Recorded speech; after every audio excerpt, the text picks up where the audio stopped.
Remember, we are in a 2-camera setup. Yep. That's it. All right, we feeling it? All right. All right. 3, 2, 1, dale. All right, we're back. Essential Conversations Part 2. Sitting here with El Diablo. Uncut and Uncensored. Ooh, I like that. And So- I heard it's unmasked too. Unmasked. Yeah, absolutely. So kind of in part one, for those who didn't quite catch the whole thing, you should have by now. We were discussing with El Diablo and again, Uncut, Uncensored, and we were discussing really more about the past, Night Owl. So here on part two, we're going to do more of the present, more of the now, right now. I love like that. right now. Love that. Right now. So how you feeling, bro? You feeling any, different than part one in the past? You more excited to talk about the present or? Yes. There it is. There it is. Absolutely. But when it comes to the present, I got one focus, bro. And it's this right here. It's shiny, baby. Bling, bling. I gotta go up against one of our good friends here pretty soon. Oh, yeah? And his name is Clay Huna. This is a big fight for Clay Huna. I got to do it.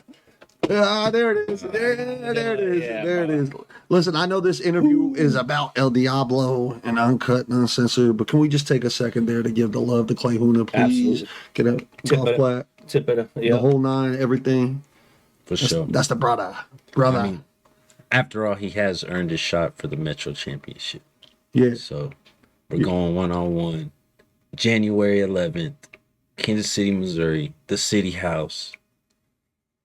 So that's one of my main focuses right now, bro. That's the main focus or one of the main focuses? One of the main focuses as of time, current, present. All right. And it's because I got to face off against like one of my brothers. Yeah. It's like you guys facing against each other for the championship, you know? Yeah. Yeah. Respectfully, every time I see Clay Huna, just me personally, respectfully, it's always big hug. Big love. He's always shown respect and always been super humble guy. Yeah. The biggest thing that comes to my mind. And kind of like we talked about in part one, like with his past and Clay Huna's past to where he's at now presently, bro, just in ring, bro, he's made strides. Yeah. He's killing it, bro. And That not saying he progression. wasn't doing it before, but he's taking the craft seriously, putting in the time, putting in the work. That's what you got to do. Independent professional wrestling in general. Put in the time, put in the work. Like this man's been doing.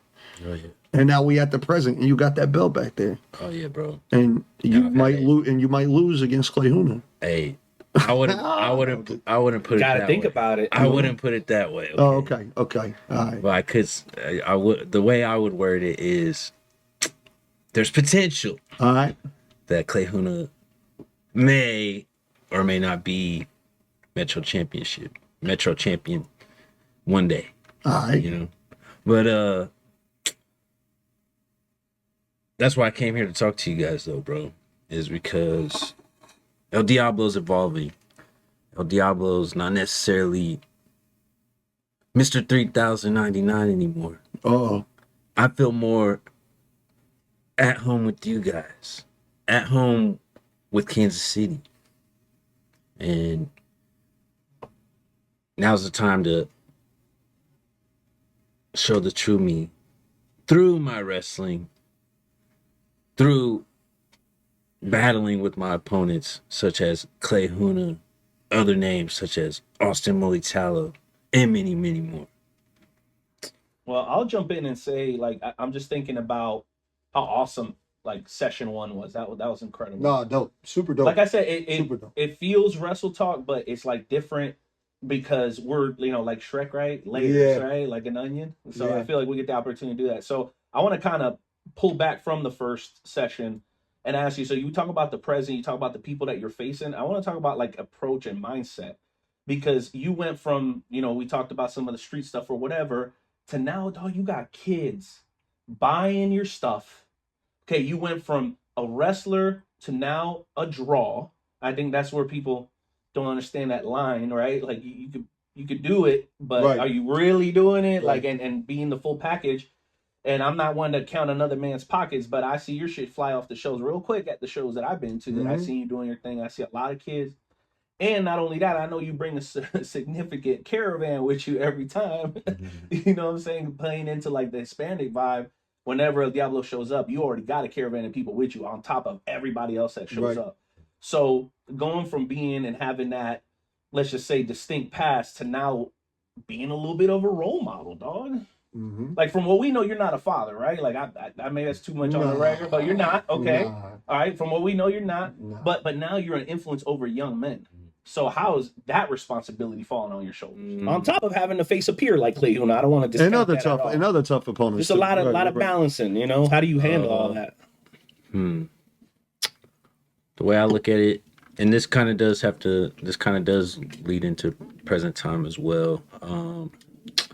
As time goes on throughout this business with every individual, I feel like we all strive to be better. We have to be better. Right. Otherwise, who knows what? There's endless possibilities. But I'm at this stage where it's another stage for me where I'm like, yo, I gotta take things more serious. I gotta take things to the next level per se. And it kind of leans into that stuff a little bit with inspiring people and being an inspiration and stuff like that. Los niños, yeah, bro. They love you, bro. So it kind of reflects on me a little bit to where I discipline myself more and I take care of myself more, or you're putting the work in. I go about things more professional and things like that, bro. Can I peel back the curtain? My man showed up here with a bag, a zippy, and he had bananas in that thing. Right. I mean, he had a few Teddy Grahams. Right. Yeah, but hey. But that was it. Yeah. Otherwise, you don't see this dude pouring down hamburgers. You know what I'm saying? He leaves that to the experts. He leaves that to the experts. How you doing? But yeah, so kudos to you for that, man. Yeah. You put the time and the work in, bro, and you know, on a personal, uncut, uncensored shoe level, for real, very proud of you. And we said, and I'm not saying that because we're on camera here, for real. That's very proud of you for where you were at presently right now from where you were in the past, because you know we knew you from the past a little bit, you know what I mean? And the time, the effort, everything that goes into it, bro. And so, yeah, and like we've said plenty of times, if you've got the opportunity and been lucky enough to be actually at a show that you're wrestling on, you'll see that all the fans, not just the kids, all the fans, bro. Yeah. They migrate up to the entrance. They migrate up to the ramp. Always. They migrate. You know what I mean? They always get up for this, man. Right, exactly. They you know, when they hang over the rail, right, and they put their hand out, this is one of the guys that they want to engage with. You know what I mean? Yeah. And at the same time, bro, I really appreciate all that from both you guys. But I just want to say at the same time, bro, like I'm really appreciative of everybody around me, because I needed it. Like without everybody around me, bro, I would not be here right now. Yeah, absolutely, bro. So absolutely. But yeah, bro. As for present time, El Diablo is ready to evolve. El Diablo is ready to fight more. El Diablo is ready to take on anybody. Ready to defend the Metro Championship 350 more days. Or, hold on. Is that where you at? No, you at 350? I meant to say 380. 80? Whoa, so we adding 30 more. They call that a humble brag. Yeah. He just did 30 days. I short sold myself. He did 30 extra days as champion, and he's just like, yo, this is what I do every day, bro. Hey, man, when you're jumping from realm to realm, you totally lose track. Yeah, it happens, bro. It happens. You know what I mean? It happens. Can I jump into something a little bit maybe more playful, if that's cool with y'all? What's that? All right, give me... you're on the road. You have no choice but to stop and get something to eat. Right. All right. I know you usually pack your own lunch. What's El Diablo's one of those guilty pleasures that you might swing by and go get yourself something? Don't say Brahms. Don't say Quick Trip Pizza. Oh, that's a whole nother deal, bro. It's pretty good. Oh, whoa, hold on, time out, time out. Hold on. Let's get clear. Undefeated. Let me get clarification. You just said that's pretty good. What are you talking about? It's pretty good. Quick Trip Pizza or Brahms? Because I said Brahms and he said Quick Trip Pizza. So which one is it? The pizzas. Quick Trip Pizza? It's not, I hope Clay Huda beats the brakes off of you when you defend that. It's not as good as Casey's. Listen, this is about El Diablo, uncut and uncensored, but I'm stealing time here right now, okay? Very bluntly, fuck Quick Trip Pizza. There you go. That's all I'm going to say, bro. I'm not getting any more into that. Fuck Quick Trip Pizza, all right? Fuck Quick Trip Pizza. Don't be saying something crazy. Why is like Quick that. Trip the ops? Yeah. Because that pizza's trash, bro. Tell that camera right there how you feel about Quick Trip Pizza. Yeah, don't let him fold you, bro. Tell that one right there. Tell him how you feel about. Fuck Quick Not Trip. you, him. Oh my bad. Okay, go ahead. Quick Trip Pizza is not that bad. Right. We're looking for sponsorships up here. Money, Money, you gotta chill. We got holler at me at the mom and pop shop. I don't need Quick Trip trying to. I'm talking about on the side of I'm saying we want sponsors, bro. But any place that presents herself as quality pizza, I don't want to do no business with. I love it's a family, it's a group effort here, but I ain't attaching my. I'll give it to him because this man will take a Tostino's pizza, no problem, $2.99 joints. It up, bro. This boy will make that thing taste gourmet. I swear, I've been a witness. I've been a witness. Nah, but in all seriousness, probably I have to get a vanilla Coke to stay awake. Yeah. Okay. Vanilla or cherry, both of them. Sometimes I gotta get a strawberry banana naked. That's one of those juices. Pause. Yeah. Mega pause, bro. All right. No, I see how you still keep. Remember, I said guilty pleasure, and this man's talking about banana juices. What else? That's the discipline we're dealing with here. That's why he's a champ. Yeah, but he lost me on the vanilla. Probably some candy or something like that. What you hitting on the candy? Otherwise, what's the candy tip, bro? Favorite color? Starburst. How about that? Red. What about you? Yeah. It don't matter. I'm pink. For real. I don't got a favorite. I got a certain indulgence for but candy in general. What is El Diablo's favorite candy then? Anything sour, bro. Yeah, sour's the joint. It has to be sour. Or what about chocolate though? You ain't a chocolate guy? If it's a chocolate candy. Nah, you ain't. The sour rings. Yeah, Trolley. Those are good. Those are good. I'm a Mounds guy. I just got a Mounds boy. Okay, so I'm gonna jump to something else. Yeah. So music. Yeah. And you kind of peeling off the mask slowly here. By the way, we did catch the difference. Yeah, absolutely. We see you, bro. We see how you move. I seen it. We from the East Coast, so we see, you know what I'm saying, how cats move. I feel it in the I don't know if the audience caught the change, but I feel it in the wake up if you didn't. Yeah. All right, so music, we know that in another realm you partaking in the music. How have you been able to merge that, and how will you continue? Like in the present, how do you think you're gonna merge what you've done in the studio with what you do in the other studio? You know, that 20 by 20. I think at some point I'll merge my worlds together. Right. But as of right now, I really haven't had no plan to. There was a point where I had entrance music that was by me personally, but it just didn't match the El Diablo you see today, so that's why I had. That was two different realms that just were meshing together right there. Yeah, that Heaven's Demons Diablo was a little different. Maybe one day it'll work out. But for the time being, yeah, bro, I just haven't really. If anybody out there knows a studio close to El Diablo in Kansas City realm, let us know, and El Diablo can produce some stuff. Yeah, I know a guy. I know a guy. Yeah. Let me know. Hit the inbox. Hit us up. Because, don't get me wrong, there's still music in here. There's still lots to let out, and I want to merge them and let everybody see that side of myself. But that just really hasn't been in the books, bro. I've just been too busy out here fighting everybody, trying to keep my belt, trying to keep everybody off my back. So, hold my earrings. Sonny, hold my earrings. Yeah, hold that earrings. Let me get my nails off here real quick, bro. Yeah. At some point, I do. Yeah. So what? So want to show people a little bit. So. All right. So let me ask you this, then we'll kind of keep it music and we'll mix it with the wrestling still. So when El Diablo, like here in a few weeks, when you really start training and prepping and you're getting ready for the tough opponent in Clay Huna, and you're in the gym, you're at XWC or whatever. What's in the headphones? What's on the stereo? What's getting you hyped? What's getting you live? Are you doing Best of Shania Twain? Like, because to me, boy, that's what I had to do. No, he looks like a K-pop guy. Yeah, I think so. Like, listen, Taylor Swift, mega popular, bro. Beautiful girl, killing them with the music. Is that what's getting you hyped? No, low-key, I think he listens to Selena. Which is never a bad move. Never a bad thing. Never a bad thing. No, but seriously though, seriously, on some serious. You're talking about Tobias Storm's playlist. Yeah. The best of double stuff, volume 1. All right, so seriously though, what's in your ear, bro? What gets you hype, or do you got a go-to song, even if it's nothing presently? Oh man, I can't lie. This is gonna sound real ridiculous, but I listen to my intro music. Yeah, hell yeah. No, yeah. That stuff gets me hyped up. Do you work out to like your instruments? Do you work out to wrestlers' themes? Yeah. For real, bro. You know what? Not a good I'll even let everybody in on some stuff. I listen to, like, even as of late, like mine. I don't know if you guys heard of the Iron Pitbull. He's a new guy around. Yeah. That's my boy. My boy. Iron Pitbull, Kenny Kingston. Yep. He has a really good intro song that I've been listening to. And then I don't know if you've ever heard of Private Practice. They're a bunch of old. They're not together anymore because the band broke apart.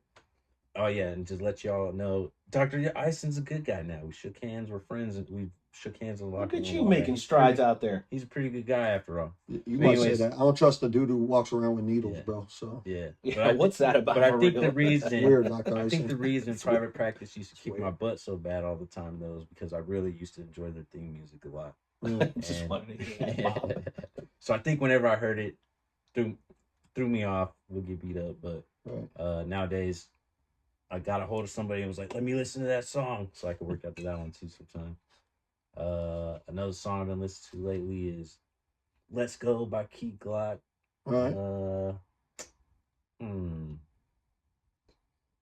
Dance with the Dead.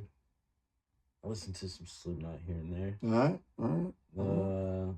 Some Ozzy Osbourne's nice. Yeah. Keep it classy. Yep. What about Tupac? You got a little Tupac anywhere? You gotta have at least one Tupac song on your playlist. It's mandatory. Man, it's hard to listen to Tupac sometimes because it reminds me of my old best friend.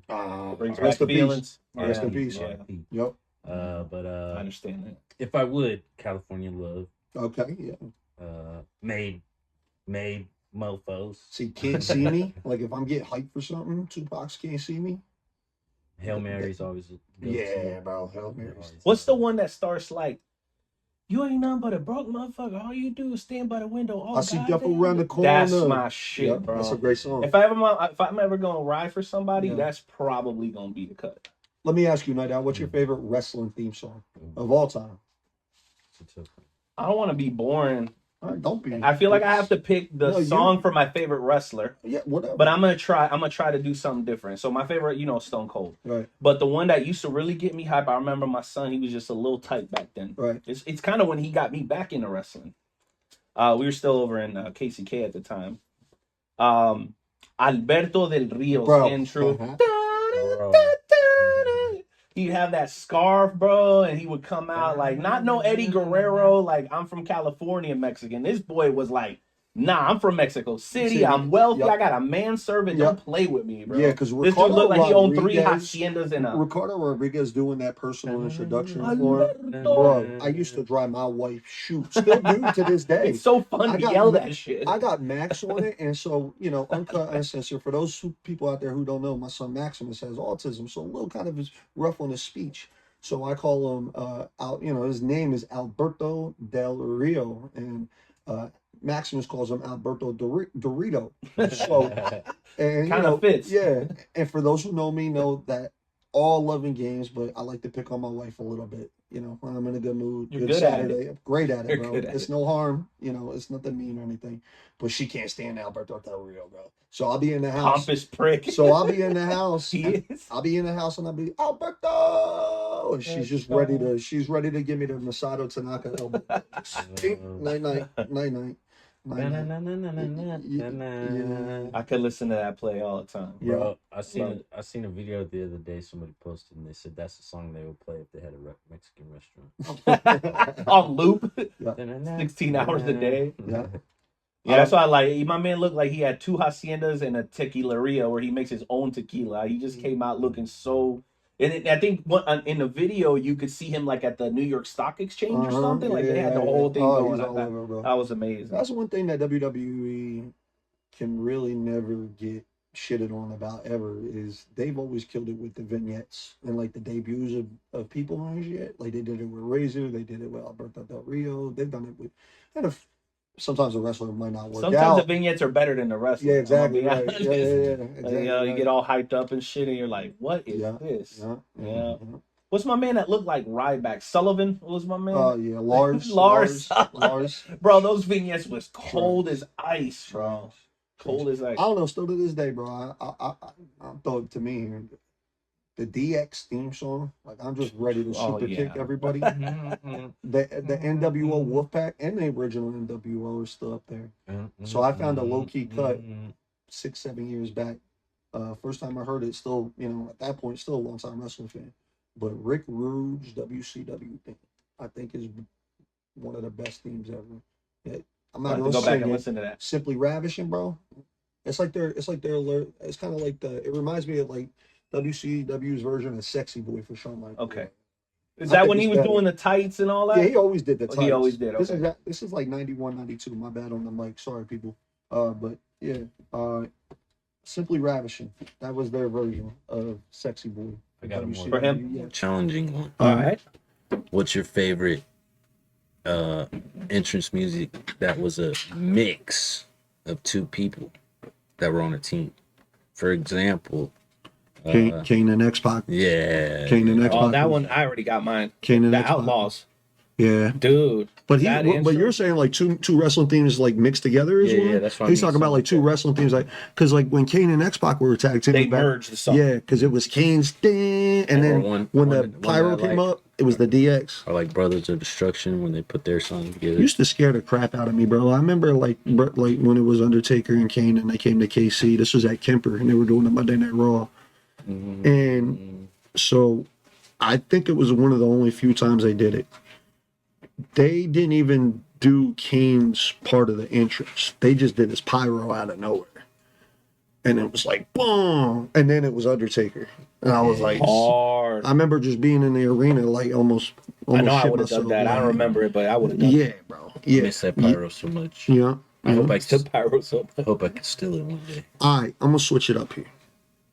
So, kind of go back. We're in the present. I say we kind of go back and we're in the present. That makes sense. But we're in the present. I understand what you meant. Is there someone in the Midwest that El Diablo has yet to step in the ring with, but is on his potential list? Is there anybody out there? Maybe? Man, I've wrestled a lot of people. Or even if it's one person.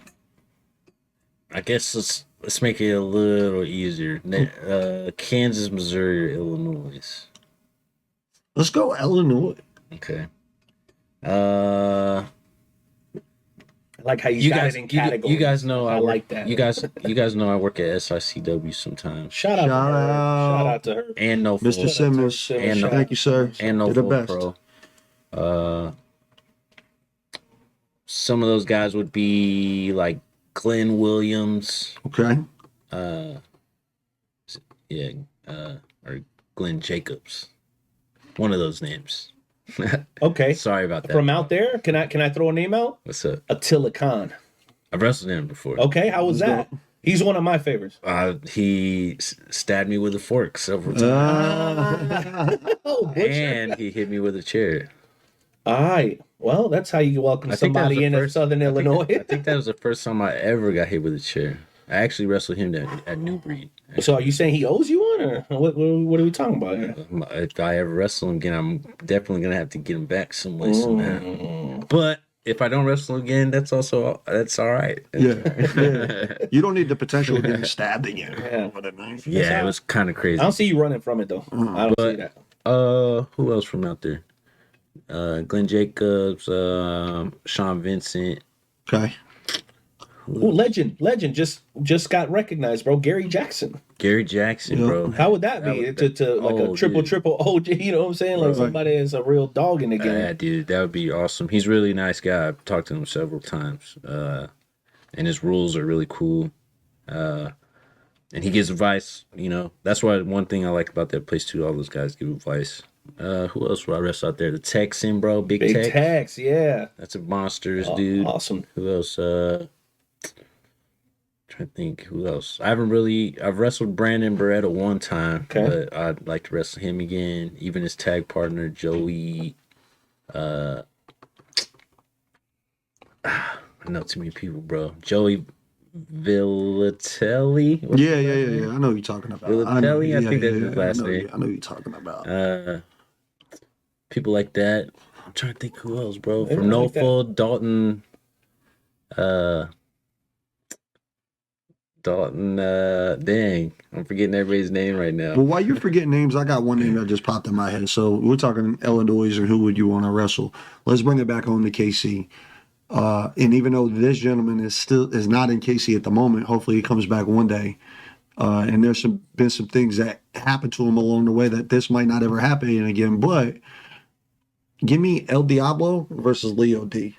That's what I want to see. That's what I want to see. Big shout out, Leo D. Love you, bro. Wrestled one time, Right. a long time ago, in the realm called CCW, Cape Championship Wrestling. Yeah. Which I hope they come around and hit me up at some point. Can I ask you about an upcoming match? What's up? What do you think about Calvin Aldridge, the realist, being pegged up against the Monarch, Jeremy Wyatt? Oh man, that's coming up in January. Coming up, bro. Yep. Yeah. How do you think? What do you think about that? Definitely gonna be something to watch. Definitely. We might have to go to that one, dog. Maybe. We might have to go to that. Definitely two well-known guys around this area. Where is that? At Tri-States? Yeah. Definitely a promotion. Shout out Tri-States. Definitely a promotion you guys want to check out in general. I think that's in St. Joe too, right? So not too far from here. So yeah, go check that out. Who's winning? Who would you pick the young quicker guy, or would you pick the old Viley veteran? If I can say that 7 times fast. I've seen them both wrestle handful. Well, probably the realest more, of course, but like the realist has got more speed. Dude.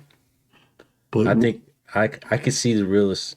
You think he could pull? Like I don't want to say it's an upset because Calvin D, he's been around. He's putting in the work. Absolutely. Like we talked about in part 1 with him, and to the present now, putting in the work.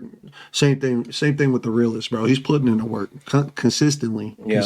So yeah, dude. So I wouldn't call it an upset if he beat Jeremy Wyatt, but Wyatt's been around for a very, very long time, and he's still very, very well. I agree with you if we're doing the stack the resume thing. Yeah, just because one guy's got a 20-year head start on the other guy. So, you know what I mean? Yeah. Who knows? Q could be the greatest to ever wrestle out of Kansas City. Bro. Y'all are all, I would say you, Leo D, that group, Clay Huna, like everybody's still young enough to do serious damage in the business. You know what I mean? Like, if I had money, I would put my money on the realist. But at the same time, I've seen Jeremy Wyatt handle some business. Yeah, for sure. Us too. For sure. I'm rooting for realist on that one though. So we're talking about the present. Do you feel any differently now in the ring? Let's say you did a year ago, 2 years ago. So much, bro. Yeah. More comfortable. Does it slow down for you? Like I've heard you ever hear that? You do some cool shit, my guy. Bro. It's a lot more enjoyable now. Yeah. It's a lot more, comfortable, but it's, I don't think it's necessarily a comfortable thing. It's more so, it's kind of like second nature, bro. Okay. Muscle memory, almost. No, I mean, you could call it that way. I kind of like calling it second nature, bro, because I feel like it's something kind of sort of like how when you guys do your podcast, you know what I mean? You kind of just turn on the mics, bro, and it just flows. And it flows. You know yeah. And I'm starting to get to that point to where it just flows. It's flowing.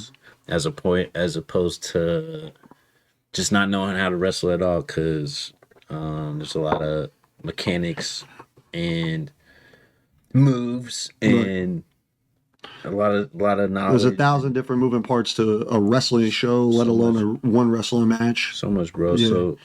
So you ain't fumble fucking through it, like not saying that's what was happening. That's how I learned most things in my life. Yeah, just kind of fumble fucking through this shit. Because I feel like anybody will tell you, it's kind of like with anything though, bro. When you start, I feel like nobody knows anything, right? And without asking questions, or without having good veterans, or without having good guys by your side, bro, you're not gonna really get that far. Because although there's a lot of bad guys and stuff like that out here, those guys are also getting advice from other bad guys. You know what I mean? So so you kind of got to build off of that, bro. And at the same time, I'm real appreciative that I got people like that around me, bro. Yeah, absolutely. But yeah, dude, totally different, of course. And I hope I feel even more better and different a year from now. Right. But as of right now, bro, I feel really good about competing all the time. That's why I'm prepared to wrestle Clay and prepared for 2025. Can't wait till we talk about the future, bro. Man, dude. That's gonna be Absolutely. that's where it's at. Absolutely. But yeah, bro, been feeling really good in the ring, actually. Yeah. Hell yeah. And now that I have more access to the Extreme Wrestling Center to train more, it's up from Sky's here. the limit, baby. Well, Uncut, Uncensored. All right, so even a little bit behind the scenes of just the wrestling. What about the rest of your life? You in a good spot, bro? Everything good? You happy? Healthy? Healthy? Yeah, That's a good Yeah, question. yeah, For what I know, I'm happy and I'm yeah. healthy. Because we were like, again, we were talking about part one. We're talking about some different things, kind of rough for all of us coming up. You know what I mean? And I can confidently say, I mean, you just said it, and I'll speak for him. I think we all feel the same way sitting at this table right now in front of these cameras. I'm really we happy. healthy, we happy. Yeah, you know what I bro. mean? Amen. I'm real happy. So that We'll knock on some wood here real quick. For sure. We all healthy, happy, and we enjoying the shit out of some wrestling too. Yeah, bro. Really been enjoying life, especially now that we're, everybody knows that we're kind of leaning into this little winter break from wrestling. Right. You know, all the shows are kind of closing down because of the snow and the cold weather, but also the holidays. So this is going to be El Diablo's 4th year partaking in holidays, so it'll be really cool. Is there a match in 2025 that you want to do, like, gimmick wise? You want to? Man, those hurt really bad. Yeah. Those matches hurt really bad. But if I could, probably a ladder match. I think. I want to see El Diablo Ladder match would versus. be I want to see El Diablo versus Justin Gray in the Four Locos barbed wire death match. How about this? How about we break on that? Let y'all chew on that for a second. Absolutely. The Four Locos barbed wire ladder match that's gonna be proposed by. No, that wasn't The me. Booker That was the legend, Justin Gray out there. He didn't say he XWE. wanted to do it with this guy though. Nah, I know. I'm just signing him up. I'm booking him, bro. I think that takes the match to another level. I'm booking him. Somebody call Billy. Yeah. Do you have Get some real. What's that? Do you have a ring? Yeah. Nah, yeah. I ain't got no ring, bro. I ain't got no ring. That's amazing. Nah, I'm glad we're talking about the present though, for real. That's beautiful. So here's what I think we'll do. We'll take a quick pause here and give people to kind of digest. Let's say segment 2, part 2, whatever you call it. Yep. This has been great so far. I just want to say it's just a beautiful, like you guys said, talk about getting rhythm going and getting familiarity, letting things become second nature. I know we typically do these live, but again, just the value of being able to take our time and talk through these things without looking at the clock constantly. Right. It just makes such a difference. So hopefully the audience is appreciating that. I know it's been a lot of fun for us, and I can't wait to give you guys the opportunity to tune into our final and third part of this installment, Essential Conversations. Love y'all. Shout out to Wrestle Talk. Shout out to FWBC. We'll catch y'all in the next one.